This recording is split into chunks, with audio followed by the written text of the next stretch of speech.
नमस्कार। देशज औषधि की इस श्रृंखला में आपका स्वागत है।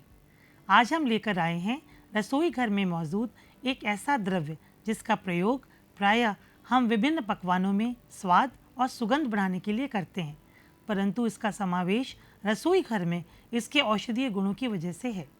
इस एपिसोड में हम चर्चा करेंगे उसी द्रव्य जिसका नाम है बड़ी इलायची।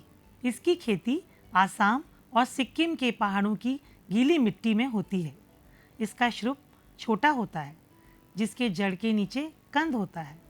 पत्र दंड 1.25 मीटर ऊंचा, पत्ते 30 से 60 सेंटीमीटर लंबे होते हैं। फूल नलिकाकार सफ़ेद होते हैं। फल कुछ लंबाई लिए गोल 2.5 सेंटीमीटर तक लंबे होते हैं, जिसके अंदर लाल भूरे रंग के बीज शर्करा युक्त गूदे के कारण प्रत्येक कोश में चिपके होते हैं। बड़ी इलायची की बहुत सी उपजातियां हमारे देश में पाई जाती हैं, जिसमें अमोमम एरोमेटिकम यानी मोरंग इलायची पूर्वी बंगाल या असम के आसपास बहुत उत्पन्न होती है। हिमालय की तराई में तथा बंगाल और असम में इसकी खेती होती है। इसके श्रुप 1 मीटर लंबे, कांड राइजोम से एक साथ गुच्छों में निकलते हैं। पुष्प हल्के पीले रंग के होते हैं। फल ओवल बड़े जायफल के समान खुरदुरे 3 हिस्सों में विभक्त होते हैं।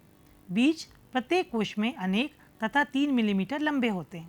केरल में स्थूलैला नाम से सुडैनम ग्रैंडे का उपयोग किया जाता है, जिसे कुछ विद्वान बाफली कहते हैं। बड़ी इलायची में हल्के पीले रंग का एक उड़नशील तेल सिनियोल पाया जाता है। यह तासीर में गर्म सुगंधित द्रव्य है जो भोजन के पाचन में मदद करती है और वायु को नीचे की ओर प्रवृत्त करने में मदद करती है। भूख न लगने पर, पेट फूलने पर, पेट में दर्द होने पर, लूज मोशंस होने पर, लिवर में सूजन होने पर, मूत्र होने में तकलीफ होने पर इसके चूर्ण को आधा मिलीग्राम की मात्रा में जल के साथ लेने से आराम मिलता है।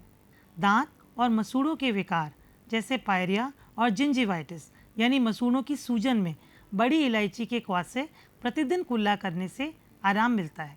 यदि मूत्रव्यय संस्थान में कहीं पथरी हो तो अन्य मूत्र औषधियों के साथ इसका प्रयोग मूत्र की मात्रा को बढ़ाकर पथरी को बाहर निकालने में मदद करता है। यदि नाड़ी शूल हो तो भोजन के बाद 2 ग्राम की मात्रा में थोड़े जल के साथ देने से आराम मिलता है। आपने देखा कि हमारी मसालदानी में मौजूद बड़ी इलायची में कितने औषधीय गुण हैं। उम्मीद करते हैं आपको यह एपिसोड पसंद आया होगा।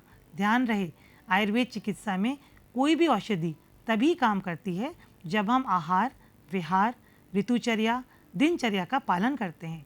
रोग के प्रबल होने पर कुशल वैद्य से परामर्श अवश्य लें। हम फिर मिलेंगे किसी नए द्रव्य के औषधीय गुणों के साथ अगले अंक में।